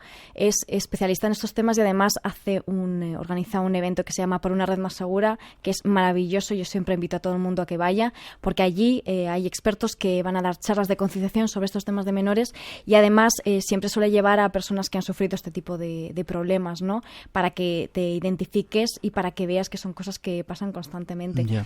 En estos temas lo que hay que hacer es hablarlo, informarse y estar al día, sobre todo. Los padres y los adultos tienen que estar al día de todo esto que pasa para así poder ayudar también a sus hijos. Preguntan si hay alguna red más menos vulnerable que otra, o mejor una que otra. Telegram es más seguro que WhatsApp, dicen. No sé si podemos dar estas indicaciones. Bueno, es verdad que antes WhatsApp no tenía cifrado de punto a punto, que ahora sí lo tiene, que digamos que era lo que más le diferenciaba con otras aplicaciones de mensajería instantánea como puede ser Telegram. Seguridad o no, pues al final depende de cómo lo uses, ¿no? Al final yo siempre lo digo, si tienes una información confidencial que no quieres que salga de ahí, pues no lo publiques ni en Telegram, ni en WhatsApp, ni en ninguna de estas redes sociales o aplicaciones, ¿no? Porque seguridad, como decía, al 100% no existe. ¿Cuánto tiempo duran las cosas que descargas en una red social? ¿Cuánto tiempo están ahí? Algo que publicas en una red social, eso pues para siempre. Para siempre. Hasta que esa red social decide cerrar. Sí, Pero ¿tenemos derecho a poder quitar todo, borrar nuestro pasado en una red social? Sí, lo podemos borrar, por supuesto, pero al final en los servidores algo queda, ¿no? De hecho, yo no sé si lo almacenan durante cierto tiempo y luego lo eliminan. Al final es cierto que la información, oye, eso ocupa espacio, ¿no? Y al final es dinero. Pero sí, eso se queda almacenado. Luego en Internet hay un derecho que se llama derecho al olvido, ¿no?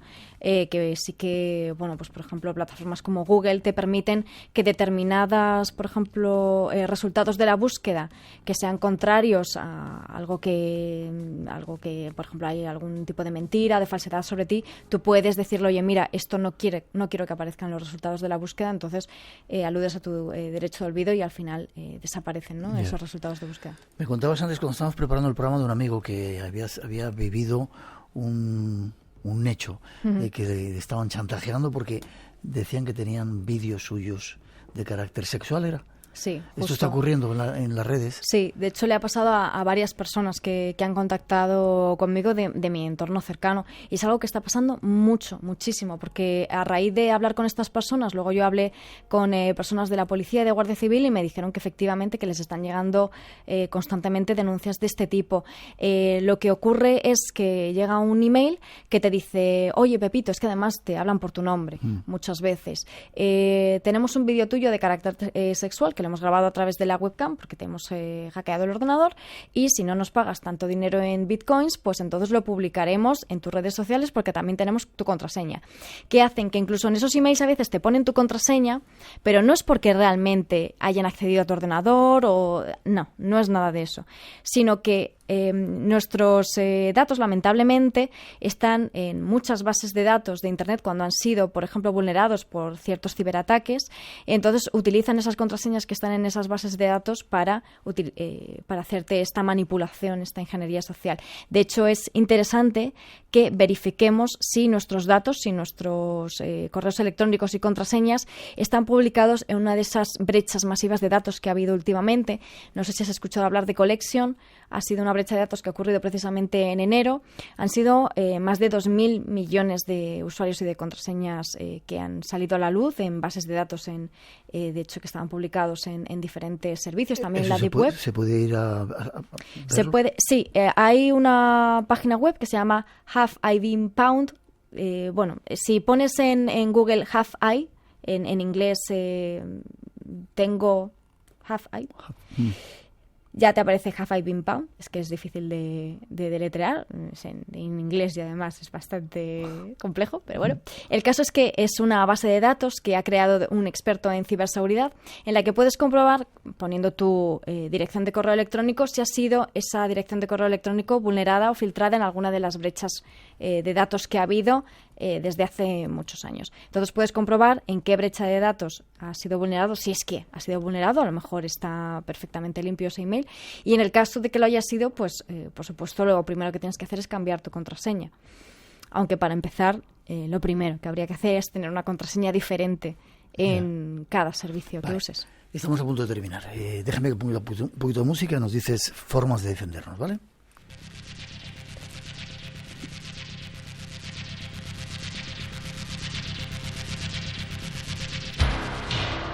Formas de defendernos. Quizá cuando vamos a comprar una tienda a ver si está el candadito ese. ¿Esa es una buena manera? ¿Un candadito que hay ahí? Sí, a eso, bueno, es un protocolo que se utiliza en Internet que se llama HTTP, que cuando se le añade una S significa que el protocolo es seguro, ¿no? HTTPS. Entonces nos tenemos que fijar que está esa S y a eso se le añade también un candadito. Pero cuidado, a mí también me gusta dejar claro que los ciberdelincuentes se han dado cuenta de que los usuarios se están fijando en ese candadito, y también hay páginas web de phishing, que son estas manipulaciones que se hacen pasar por otras empresas, que están con ese protocolo seguro, ¿vale? Entonces, ese candadito lo que significa es que la información viaja segura, viaja cifrada, lo que no significa que la página web como tal sea segura, ¿vale? Entonces, hay ciertas páginas de e-commerce, de comercio electrónico, que están empezando a utilizar el protocolo HTTPS, que es gratuito incluso instalarlo en las páginas web.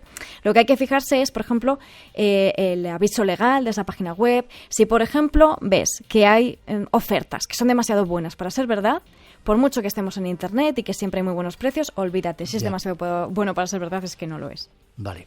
Y si alguna vez ya caemos en manos de esos ciberdelincuentes, evidentemente acudir a la policía o a la Guardia Civil. Sin duda, a la Guardia Civil o a la policía. Ellos tienen departamentos que están especializados, trabajan fenomenal, son buenísimos y siempre te van a ayudar. Hay otra institución que se llama Instituto Nacional de Ciberseguridad, el INCIBE, que tiene una línea de ayuda. Ahora mismo no sé decir de teléfono, pero si pones INCIBE en Google o buscas teléfono INCIBE, y es una línea gratuita, es confidencial, es anónima, puedes llamar y puedes decir, oye, mira, me ha pasado esto, y ahí tienen muchos expertos y psicólogos que te pueden ayudar con cualquier tipo de problema que tengas en Internet. Y como conclusión, la red de redes o todos estos sistemas están para hacernos la vida más fácil, pero tenemos que concienciarnos que también hay peligros ahí, hay que estar con los ojos abiertos, ¿verdad? Sí, hay que estar con los ojos muy abiertos. Hay muchos peligros. A mí siempre me gusta ver la parte positiva, porque es verdad que la tecnología es buena y ha venido aquí para ayudarnos, pero es cierto que hay muchos peligros. Nuestros datos están en juego, nuestro dinero está en juego, y sobre todo nuestra identidad digital está en juego, porque las suplantaciones y los fraudes son constantes y están a la orden del día. Así que estar con mucho ojo y, sobre todo, informarse, estar al día, porque si conoces los fraudes, si conoces las técnicas que utilizan los ciberdelincuentes, si sabes lo que es el phishing, si sabes lo que es el ransomware, si sabes lo que pasa en redes sociales, te puedes prevenir, puedes evitarlos, que es el 90%.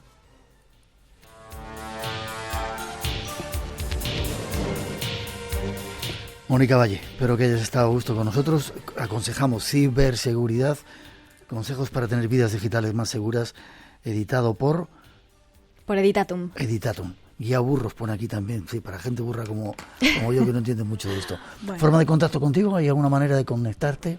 Sí, bueno, a través de Twitter, Moni Valle, o de mi página web monicavalle.es, o de bitlightmedia.com, pues estaremos encantados de atenderles a todos, y yo siempre encantada de hablar de estos temas, y hay muchos, ya te digo, amigos y conocidos que vienen a mí con algún problemilla, y yo encantada. Si yo no le puedo solucionar, encuentro a alguien que pueda hacerlo. Ha sido un placer estar contigo, espero que repitas la experiencia de estar con nosotros. Bueno, el placer ha sido mío, muchísimas gracias por traer este tema a las ondas, muy agradecida, y bueno, encantada de estar aquí. Ha sido un placer. 13:22, 12:22 en las Islas Canarias. Un poco de información de nuestra próxima cita y nos vamos enseguida de viaje. Nos está esperando otro misterio. La minería a cielo abierto es una de las prácticas más contaminantes y letales para la naturaleza y también para los seres humanos. Estas explotaciones son muy cuestionadas por los grupos conservacionistas y por los vecinos afectados. Futuro Abierto, con Tato Puerto. Esta semana en Futuro Abierto hablamos de la minería a cielo abierto. Futuro Abierto, los domingos a las 6 de la mañana, las 5 en Canarias. Pulse cualquier tecla. Para desbloquear archivos pague $5.000. ¿Qué está pasando? Un saludo del espacio en blanco desde Marrakech. Así suena la plaza de Tema el Espinaj.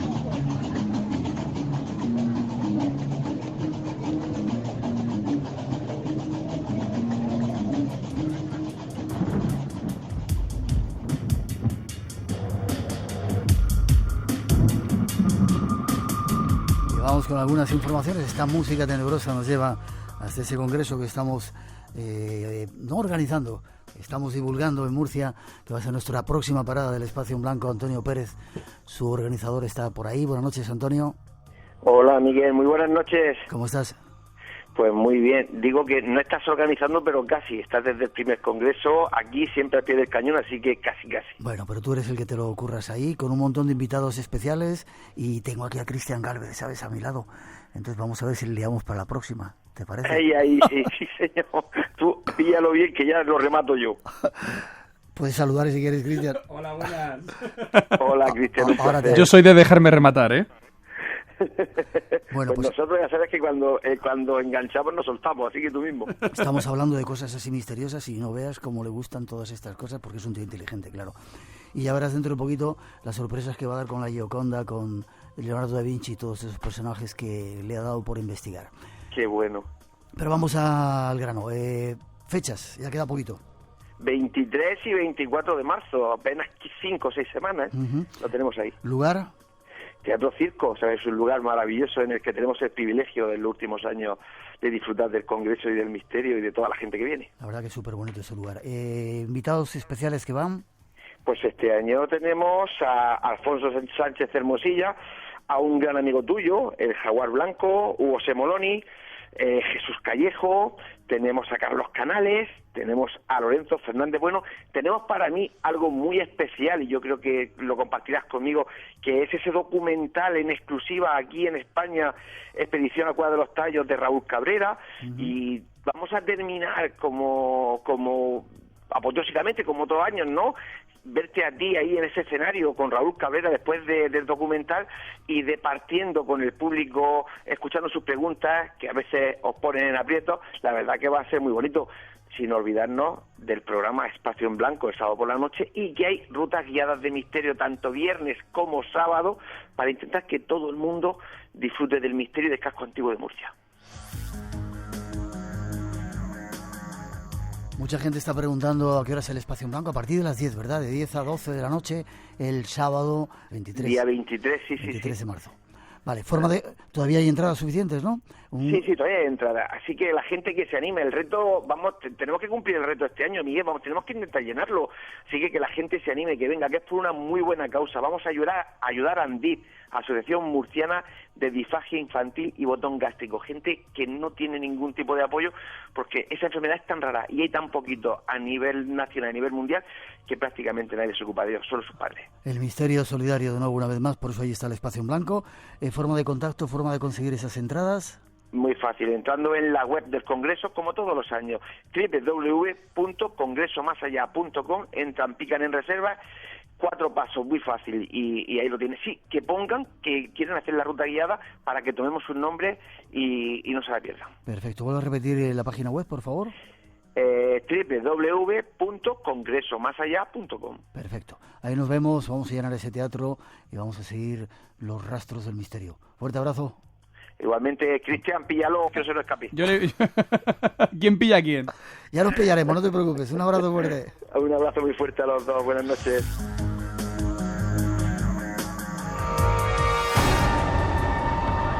Espacio en Blanco.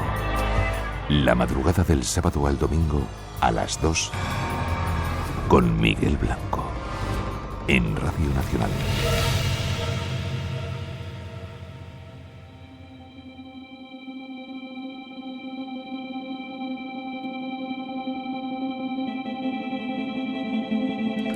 y 27, 2 y 27 en las Islas Canarias, seguimos viaje.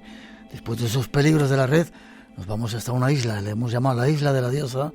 Hay lugares mágicos para descubrir. Detrás de esa introducción queremos ofreceroslo.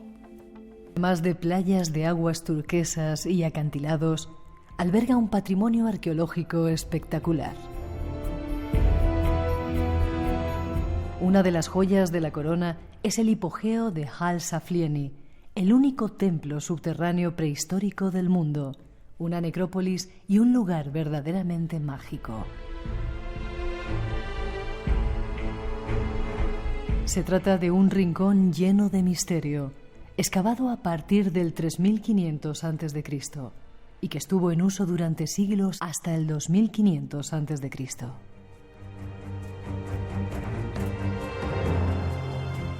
Sabemos poco de la gente que lo creó y adoró, pero tiene una capacidad de seducción tan increíble que en 1980 fue declarado Patrimonio de la Humanidad de la UNESCO.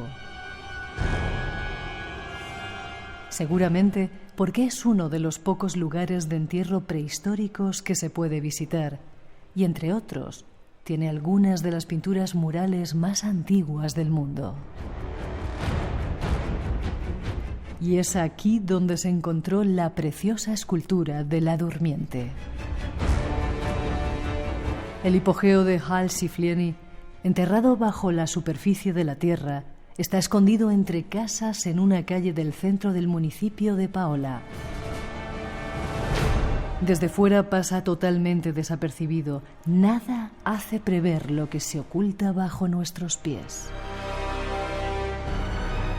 El hipogeo de Hal-Saflieni. Vayamos hasta Malta a descubrirlo de la mano de nuestra próxima invitada.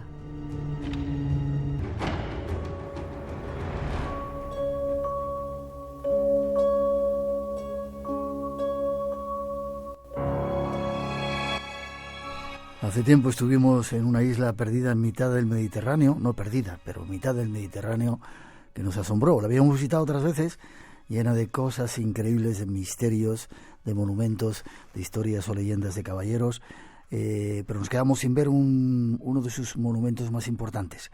Hasta ahí nos vamos a hablar con Maika de Antonio. Buenas noches, Maika.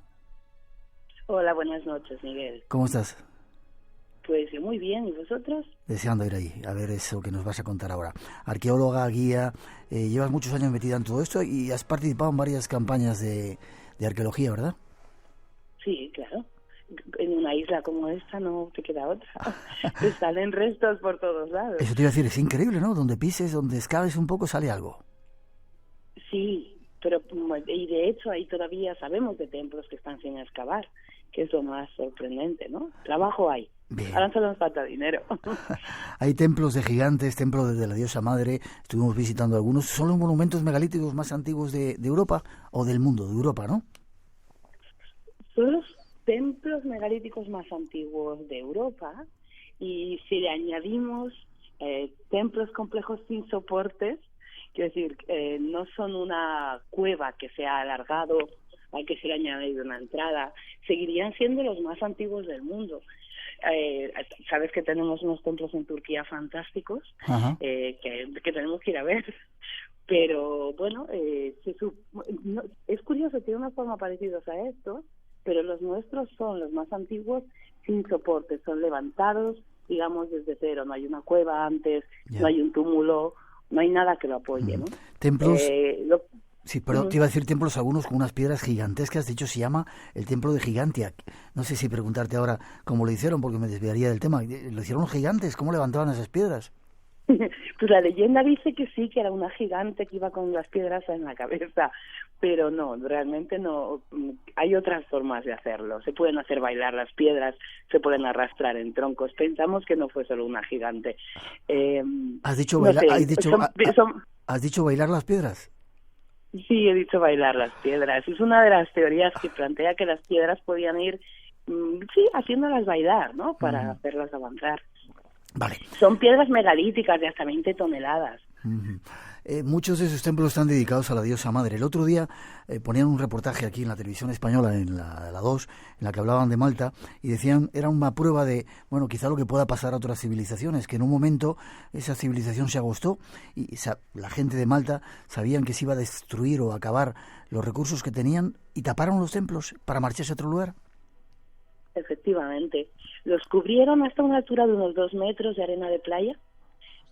Parece indicar un intento de protegerlos, de preservarlos para el futuro. Qué curioso. Bueno, el lugar de caballeros hospitalarios también, por ahí anduvieron los que venían de Tierra Santa, ¿no? Y montaron hospitales tremendos. Oh, nos quedan restos espectaculares. La verdad es que la huella de la Orden de San Juan es espectacular. La misma capital es un legado increíble, La Valeta. Qué bonitos esos 3 puertos, ¿eh? Bueno, los puertos son, bueno, hay quien los compara con los mejores del mundo. Sí, el gran puerto de Malta merece una entrada en barco seguro.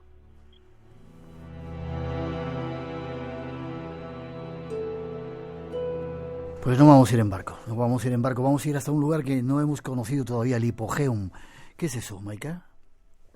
Mira, el Hipogeum de Hal-Saflieni es, y no exagero, es único en el mundo. De hecho, sabes que es Patrimonio de la Humanidad y la UNESCO lo describió como el único lugar de enterramiento prehistórico que se conoce.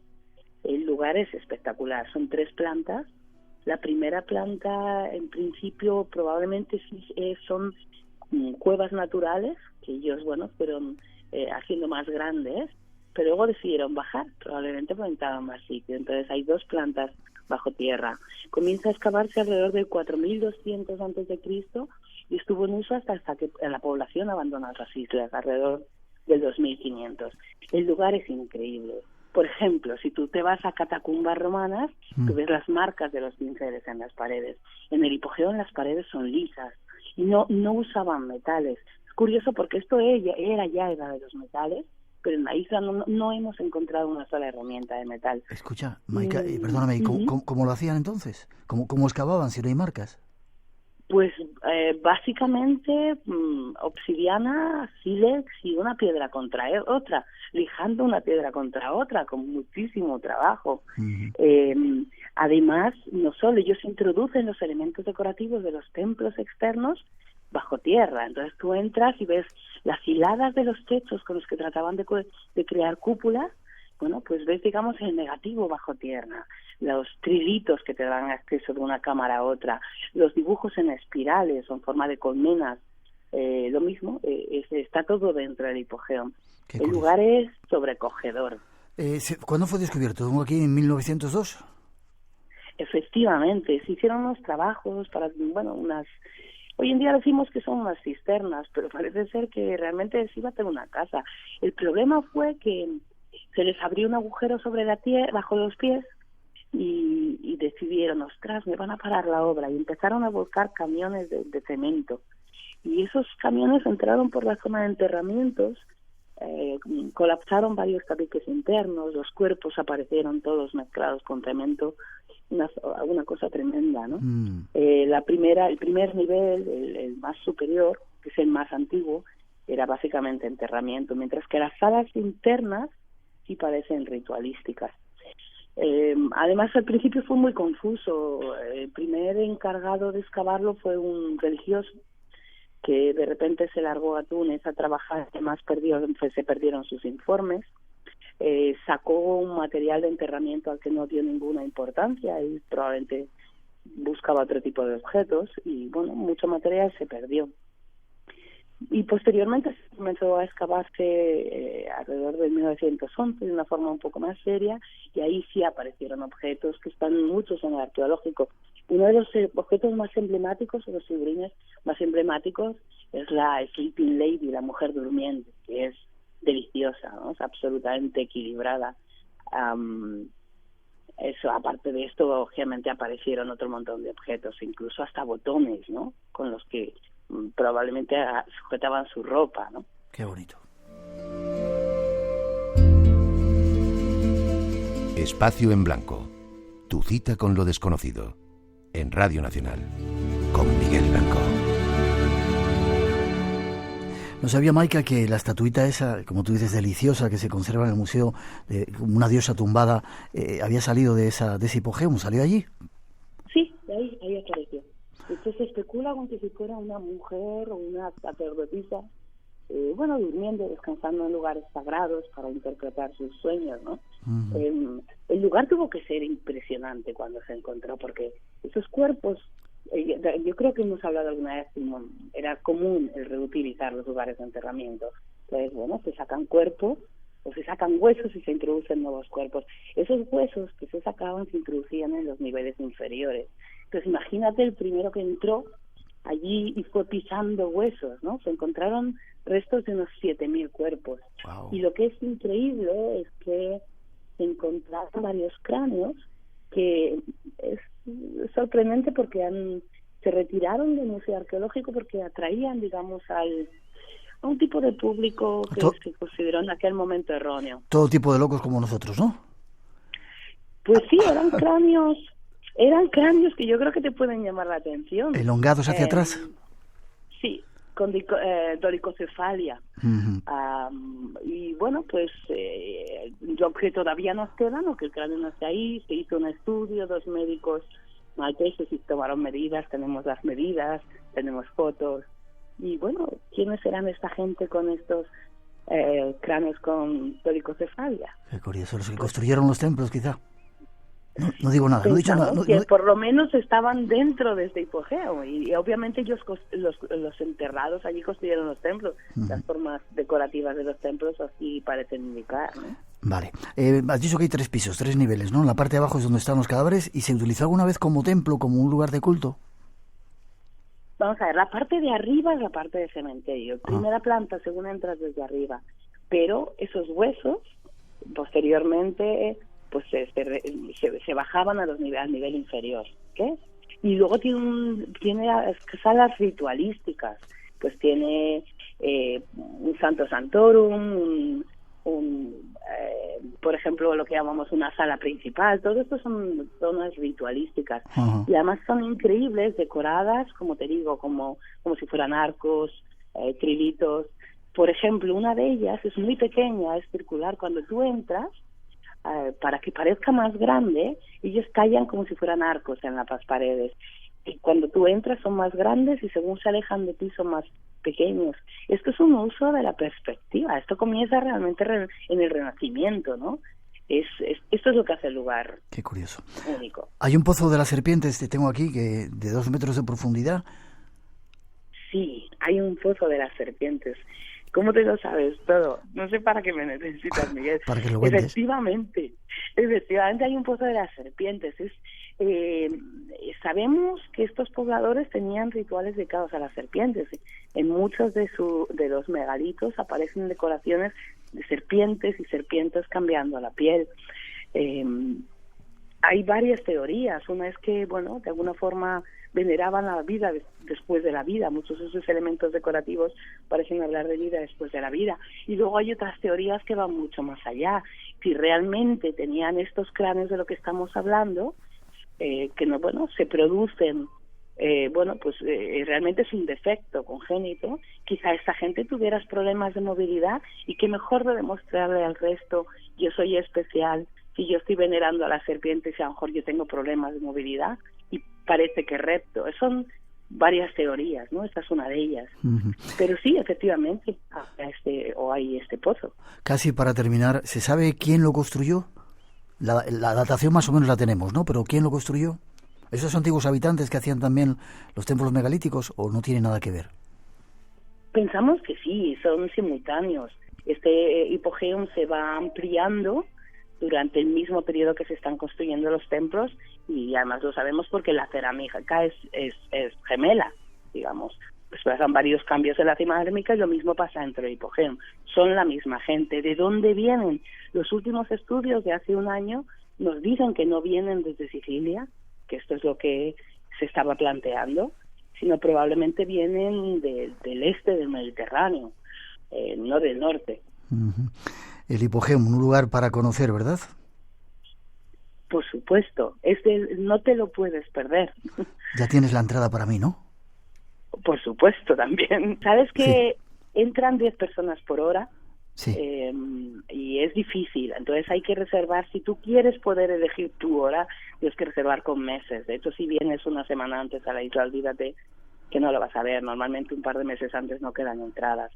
Pero gracias a ti ya tenemos ahí la posibilidad. Malta, una isla sorprendente, no solamente para ir a aprender inglés o para ir de juerga como hacen algunos, sino plena de cantidad de misterios. Maika, dentro de poquito te veo. Forma de contacto contigo si alguien quiere saber algo más de todo esto que tú cuentas. Tengo un Instagram con Authentic Malta. Se llama Authentic Malta. Authentic Malta. En inglés, Authentic Malta. Perfecto, pues ahí está, en Instagram. Maika, gracias por todo, gracias sobre todo por cómo eres. Te veo dentro de poquito y te abrazo. Hasta dentro de unos días, Miguel, un beso. Iremos juntos a ver ese hipogeo. Hasta pronto. Bye.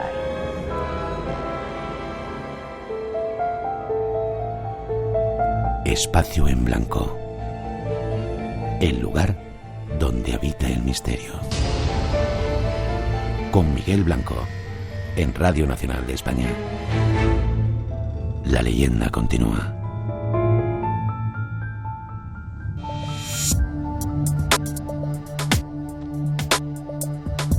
Continuamos en directo cuando son las 3:43, 2:43 en las Islas Canarias.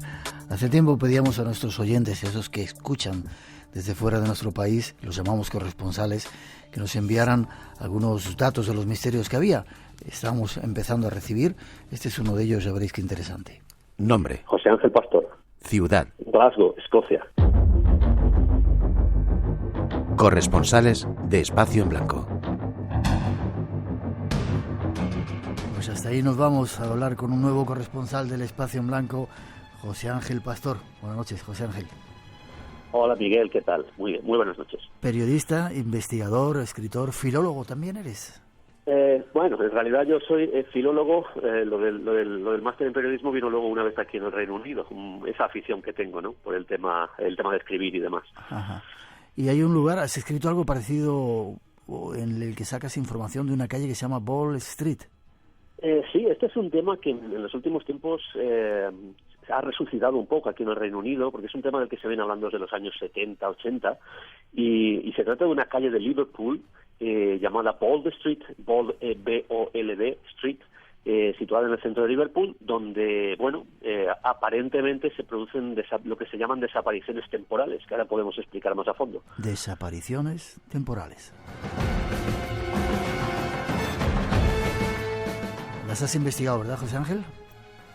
Sí, concretamente, más o menos el año pasado, un poco antes empecé la investigación, porque, bueno, quería escribir una novela al respecto. Me parece un tema súper interesante, ¿no? Gente que va andando por la calle y de repente se traslada a otra época.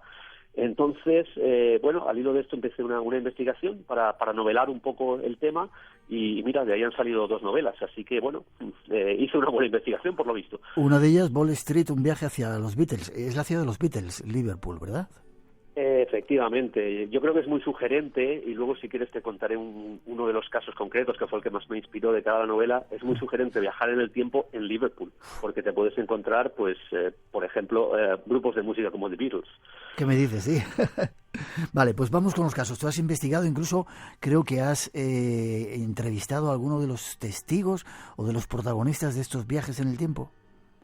Sí, en Ball Street, Ball Street es una calle muy fácil de localizar y bastante popular en Liverpool, porque como dije antes está en el centro y es una calle con bastantes tiendas, cafeterías. Es bastante conocida. No esperamos un callejón espectral ni nada similar. Es una calle normal y corriente, pero con esta peculiaridad, ¿no? de las desapariciones temporales. Entonces, en Ball Street, prácticamente todo el mundo está al tanto de esta temática y no me costó nada encontrar gente que me hablara de casos. Incluso en un momento dado pude entrevistar a 3 personas que decían haber sufrido el caso en sus propias carnes.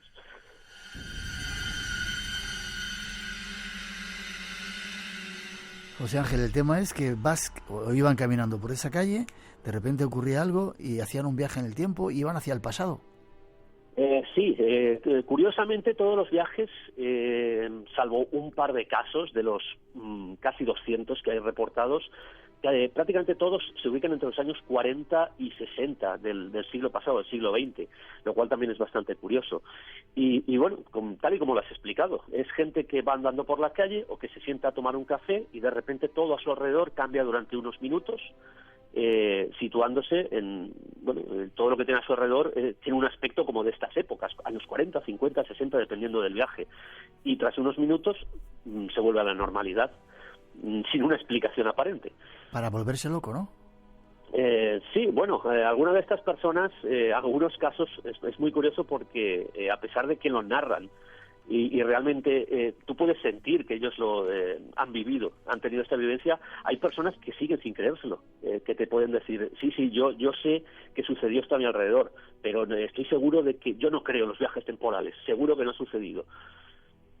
Vale, cuéntame, me relataban los datos que teníamos antes de la entrevista del caso de alguien que estaba en una cafetería. ¿Qué pasó? Cuéntame alguno de los testimonios, por favor.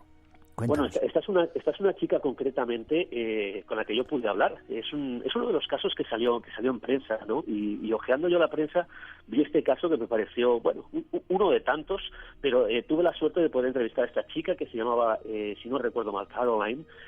Y era una chica que a la hora de comer, en el descanso de su trabajo, ya trabajaba aquí en Ball Street, pues va a una cafetería a tomar un café y a comerse el sándwich que traía preparado desde casa. Esto sucedía en verano. Verano en Liverpool hace bastante buena temperatura, casi unos 30 grados aproximadamente, era un día soleado, y dice que de repente bajó muchísimo la temperatura. La temperatura se puso en torno a 0 grados, entre 0 y 5, como si fuera invierno prácticamente. Y cambió todo delante de ella, como que se hizo muchísimo más oscuro, vio que la gente ya llevaba otras ropas, la gente pasaba por delante de ella.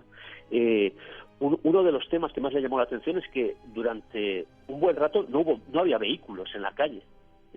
Claro, el tránsito habitual que puede haber, esto sucedió en los años 90, que puede haber en los años 90 al que había en los años 40, que es donde se supone que se trasladó, pues muy poco. Y en un momento dado, una persona que había a su lado, un caballero muy bien vestido un poco old fashion, como si fuera de los años 40. Ella decía que sentía que era como, tenía un tinte como de posguerra, como de los últimos años 40. Y este caballero empezó a hablar con ella, intentando pues agasajarla, como intentando ligar con ella, pero con unos modales buenísimos. Es como, imagínate, ¿no? Traslada, por ejemplo, en idioma español, como si una persona de los años 40 empieza a hablar contigo ahora mismo, de los años 1940. Pues habla un español un poco diferente. Y ella decía que el inglés de esta persona era como muy correcto, como muy old fashion, como muy de la vieja época. Y bueno, mantuvo una conversación con este señor hasta que acabó su sándwich, entre 5 y 10 minutos, y en un momento dado, cuando le fue a replicar algo a este caballero, el caballero había desaparecido, y la temperatura volvía a ser soleada, volvía a ser cálida, volvía a ser sol, y volvió a haber tráfico en la calle.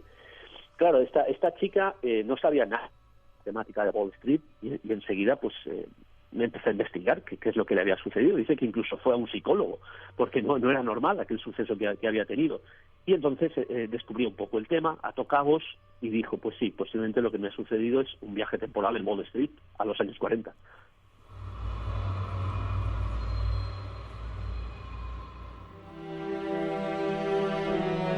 Es uno de los casos. ¿Has podido entrevistar a más testigos de estos viajes?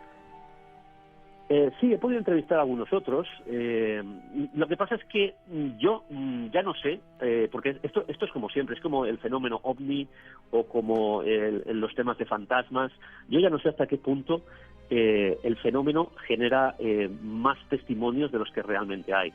Con lo cual hay unos cuantos más que yo ya no sabría dar tanta veracidad, ¿no? Como por ejemplo el de Caroline, o uno de los más espectaculares, que si tenemos tiempo te lo puedo comentar, que es el de Son, el ratero. El ratero, por favor, cuéntamelo. Sí, porque este tema tiene una peculiaridad y bueno, pude realmente acceder a los archivos policiales, y es que está registrado, tiene una denuncia policial y está registrado por la policía. Es el único caso que está registrado por la policía, lo cual yo creo que le da incluso más veracidad. Mira, te cuento. Sí. Además es un caso bastante reciente, aconteció en el año 2006. Son era un chaval de 18-19 años, un gamberro, el típico gamberro, aquí en el Reino Unido los llamamos los nets, gente pues sin oficio ni beneficio que va por ahí viviendo de lo que puede. Y entró a robar en un supermercado que había al final de Wall Street, en un Sainsbury's que había al final de Wall Street. Pues entró a robar pues la típica tontería, un par de botes de refrescos y algo de comida. Y salió de allí corriendo porque el vigilante que había en el supermercado le descubrió. Y se inició una persecución por todo Wall Street. En un momento dado, el vigilante asegura que el chico desapareció delante de sus narices mientras iban a la carrera los dos. Tal cual, desapareció. La versión de Son es que él iba corriendo y en un momento dado, cuando ya le empezaba a faltar el fuelle, en un momento dado de la carrera, se detuvo como diciendo, bueno, que me atrapen y que sea lo que Dios quiera. Y cuando se giró, no había vigilante. Lo que había era un Wall Street, pero con la gente vestida de forma muy diferente. Bueno, pensando que se había salvado, siguió su camino, cogió el teléfono móvil e intentó llamar a sus amigos para contarle la gran hazaña. Con la particularidad de que no había señal en el teléfono móvil. Él se empezó a sorprender de ver también vehículos más antiguos. Y en un momento dado pasa por delante de una tienda de prensa y se fija en la fecha del diario del día en cuestión. Y la fecha era el 18 de julio de 1967. Claro, esto a él le impactó. Se acercó a otra tienda buscando la misma información y encontró lo mismo. Había viajado hasta el 18 de julio de 1967. Se asustó hasta el punto de que se metió en una tienda, en una joyería, a pedir auxilio. Bueno, lógicamente el propietario se pensó que estaba totalmente loco. Lo curioso que cuenta es que desde dentro de la tienda, él estaba en una tienda de los años 60, pero desde dentro veía la calle del año 2006, veía a la gente pasar del año 2006. Bueno, completamente aterrorizado, Son salió de la tienda y ya por fin volvió a la realidad del año 2006. ¿Qué hizo al día siguiente este raterillo? Se entregó a la policía. Fíjate lo asustado que estaría de aquello que vivió. Y así está ese informe policial que prueba de alguna manera este caso de viaje en el tiempo. Lo curioso es que en el informe policial figuran las dos declaraciones, la de Son y la del vigilante. Son diciendo todo lo que le había acontecido y el vigilante diciendo que este chico se había desvanecido mientras iba corriendo delante de él. Qué curioso.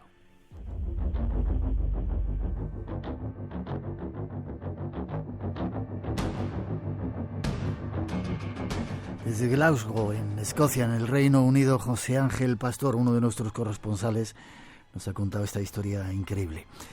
Forma de contacto contigo, ¿dónde puedo conseguir el Ball Street, un viaje hacia los Beatles, esos libros que has escrito, José Ángel? Bueno, sí, este es el primer libro, Ball Street, un viaje hacia Beatles, y luego tenemos Ball Street 2, que es... Lo quiero leer todas, o sea que ya me dices dónde. Muy bien, el libro está coescrito con un amigo que, por cierto, reside en España, que es Quique Benavent, sí. Con lo cual Quique Benavent y José Ángel Pastor somos los autores, y están disponibles los dos ya en Amazon. En Amazon. Con lo cual, a través de Amazon, alguien puede hacer la búsqueda Bald Street, eso sí, todo junto, porque está editado como Bald Street todo junto, y si uno hace la búsqueda Bald Street aparecerán los dos libros, Bald Street todo junto, y ya aparecen los libros en Amazon. ¿Y tienes Face para conectar contigo? Pues en mi Facebook particular se puede conectar conmigo como José A. Pastor. Ha sido un placer que sigas escuchando El Espacio en Blanco y que nos traigas historias tan apetecibles como estas. Por supuesto, para mí un placer haber estado en un programa del cual me declaro ferviente seguidor. Muchas gracias, Miguel. Gracias a ti, José Ángel. Fuerte abrazo. Hasta prontito. Nos al correo electrónico y os mandamos ese libro. Gracias. Hasta la semana que viene.